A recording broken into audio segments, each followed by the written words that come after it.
మరి కాసేపట్లో పూరి జగన్నాథుడి ఖజానా గదిని తెరవనున్నారు. కలెక్టర్ సహా హై లెవెల్ కమిటీ పర్యవేక్షణలో రత్న భాండాగార తలుపులు తీసేందుకు సిద్ధమయ్యారు. అన్ని రకాల ఎక్విప్మెంట్స్ రెడీగా పెట్టుకున్నారు. సరిగ్గా 1:28 తెరవనున్నట్లు కమిటీ సభ్యులు ప్రకటించారు.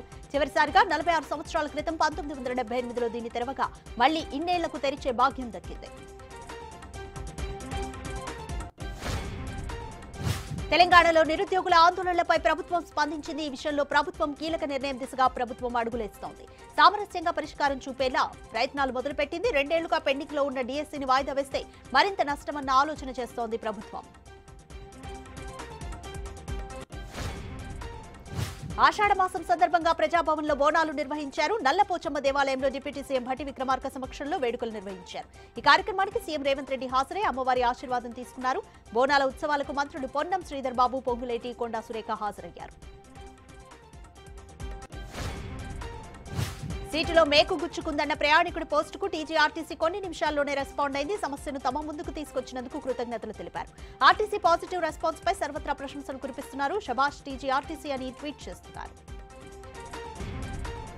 విజయనగరం జిల్లాలో సభ్య సమాజం తలదించుకునే దారుణ ఘటన చోటు చేసుకుంది. అపరిశుభ్రం తెలియని 6 నెలల పసికందుపై వరుసకు తాతైన వ్యక్తి అత్యాచారానికి పాల్పడ్డాడు. దీంతో పసికందుకు తీవ్ర రక్తస్రావమైంది.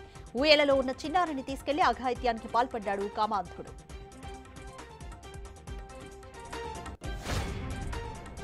రాజన్న సిరిసిల్ల జిల్లాలో విషాదం చోటు చేసుకుంది. గంభీరావుపేట మండలం లింగన్నపేటలో ప్రియురాలు మోసం చేసిందని ప్రియుడు తూడుం శ్రీనాథ్ అనే యువకుడు పురుగుల మందు తాగి ఆత్మహత్య చేసుకున్నాడు. దీంతో గ్రామంలో ఉద్రిక్త వాతావరణం చోటు చేసుకుంది.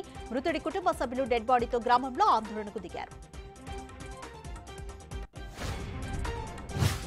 అనంత్ రాధిక మర్చెంట్ వివాహం ఘనంగా జరిగింది. వివాహానికి హాజరైన స్నేహితులు, ఆత్మీయులకు అనంత్ అంబానీ అత్యంత ఖరీదైన వాచీలను కానుకగా అందజేశారు.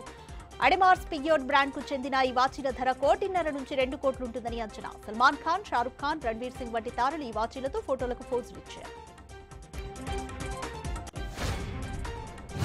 అమెరికా మాజీ అధ్యక్షుడు ట్రంప్ పై దాడి ప్రపంచాన్ని ఆశ్చర్యానికి గురిచేసింది. ఈ దాడి ముందస్తు ప్లాన్ తోనే జరిగినట్లు అక్కడ జరిగిన ఘటనతో తెలుస్తోంది.